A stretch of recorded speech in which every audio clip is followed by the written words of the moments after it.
बिस्मिल्लाहिर्रहमानिर्रहीम, अस्सलाम वालेकुम। इंट्रोडक्शन टू सॉफ्टवेयर डेवलपमेंट में आज का जो हमारा टॉपिक है वो है law of diminishing returns. Law of diminishing returns, in order to understand this concept let's take a look at an example. Most of you have noticed that if you dissolve sugar in a glass of water, then sweetness of the water will increase gradually. But at a certain level of saturation, no more sugar will dissolve in the water. Therefore, at that point of saturation, the sweetness of the water will not increase even if you add more sugar into it. मतलब ये एक ख़ास level पे जाके जो sugar को अगर हम ऐड करें उसके बाद वो मज़ीद उसमें शुगर ऐड नहीं हो सकता। सेचुरेशन उसके पीक पे जब चली जाती है, उसके आगे अगर हम उसमें शुगर ऐड करेंगे तो वो शुगर ऐड जो है वो डिज़ोल्व नहीं होगा वाटर में, बल्कि वो क्रिस्टलाइन फॉर्म में नीचे बैठ जाया करेगा। The bottom of that pot or any glass or anything in which we have to put the sugar dissolve water. So एक ख़ास लेवल पे जाके उसकी जो है डिज़ोल्विंग पावर वाटर की ख़त्म हो जाती है, क्योंकि एक ख़ास लेवल तक वो उसको डिज़ोल्व कर सकता है। तो इस तरह लॉ ऑफ डिमिनिशिंग रिटर्न्स में भी एक ख़ास वो है कि अगर किसी प्रोजेक्ट को हम इम्प्लीमेंट करना चाहें तो इस पे दो बातें हैं। एक तो कॉस्ट इस पे लगाएंगे, जितना ज़्यादा कॉस्ट लगेगा उतना उसका बेनिफिट ज़्यादा होगा।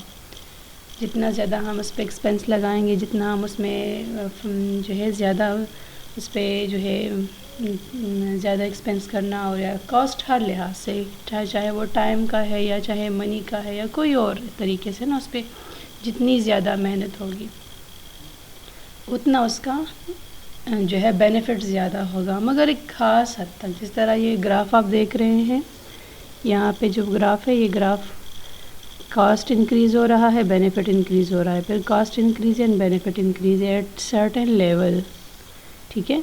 मगर एक जगह पे जाके ये फिर ऊपर जाएगा डायरेक्ट, क्योंकि कॉस्ट अगर हम इंक्रीज़ करेंगे ख़ास लेवल पे जाके, मगर जब बहुत ज़्यादा जो है आइडियल केस तक पहुंच जाएगा तो फिर आगे उसमें कॉस्ट इंक्रीज़ करने के बावजूद भी, कॉस्ट ज़्यादा करने के बावजूद भी उसका बेनिफिट नहीं आएगा। बस एक ख़ास लेवल पे जाके इसमें और मज़ीद कोई भी हम उसमें ज़्यादा अच्छी क्वालिटीज़ ऐड करना चाहें और ज़्यादा कॉस्ट लगाना चाहें तो उसमें और मज़ीद उसमें हम जो है उससे आगे कोई लेवल पे, क्योंकि आइडियल केस तक वो चला जाता है। सो जिस तरह मैंने शुगर डिज़ोल्व वाटर की example they the.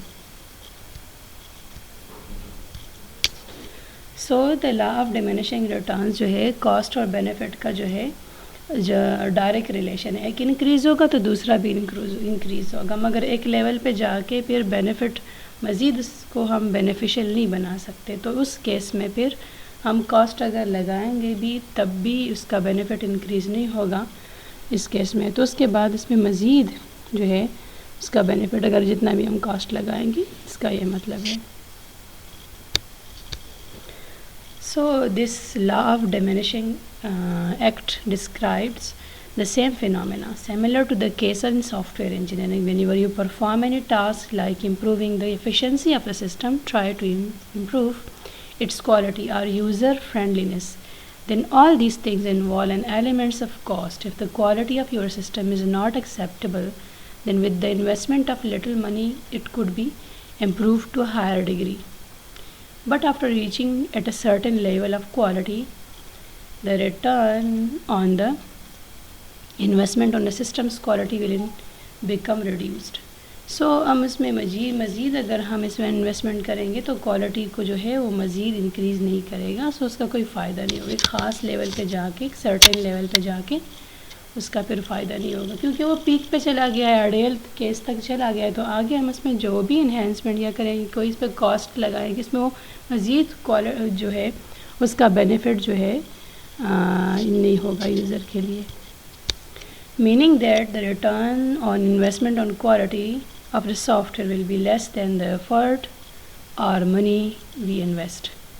Therefore, in most of the cases, after reaching a At a reasonable level of quality, we do not try to improve the quality of the software any further. So एक ख़ास level पे जाके, एक ख़ास point पे जाके फिर उसमें मज़ीद इम्प्रूवमेंट के लिए मज़ीद कॉस्ट लगाना जो है कोई फ़ायदा नहीं देगा. So with the passage of time जितना हम कॉस्ट लगाएंगे, कॉस्ट हर टाइप का होगा, चाहे हम उस पर टाइम ज़्यादा लगाएंगे या उस पर हम मनी ज़्यादा लगाएंगे, cost can be of any type, या उस पर हम बहुत ज़्यादा मेहनत करेंगे, मगर एक ख़ास लेवल पे जाके जब वो एक पीक तक पहुंच जाता है और उसमें मज़ीद चेंजेस, मज़ीद उसमें इन्हांसमेंट पॉसिबल नहीं होती, फिर उसके बाद अगर हम उसमें मज़ीद वो करेंगे, उस पर कॉस्ट लगाएंगे, तो वो कॉस्ट जो है लगाना, उस पर मज़ीद एक्सपेंस लगाना, उसका जो है कोई फ़ायदा नहीं होगा. सो दिस लास्ट इस्लाम में ही मतलब डिस्कस किया हुआ है कि एक ख़ास लेवल पे जाके फिर उसमें एक पीक तक पहुंच जाता है तो कॉस्ट मज़ीद लगाने का कोई फ़ायदा नहीं होगा. सो एक सर्टेन लेवल पे जाके जब टेस्टिंग होती है सॉफ्टवेयर की और वो अपनी सारी क्वालिटीज़ और सारी प्रॉपर्टीज़ उसकी पूरी हो रही है, क्योंकि at the end of the software development we have to test our software कि ये हमारी रिक्वायर्ड क्वालिटीज़ को पूरा कर रहा है. रिक्वायरमेंट जितनी हमने दी थी एट द रिक्वायरमेंट स्टेज, तो क्या वो सारी जो क्वालिटीज़ है क्या उसमें एग्जिस्ट कर रही है या नहीं कर रही. तो जब वो कर रही है, एक ख़ास लेवल तक पहुंच जाता है, तो फिर मज़ीद इस पर कॉस्ट लगाने की ज़रूरत नहीं होगी. सो यहाँ तक आप लोगों को लॉ ऑफ डिमिनिशिंग रिटर्न्स की समझ आ गई होगी.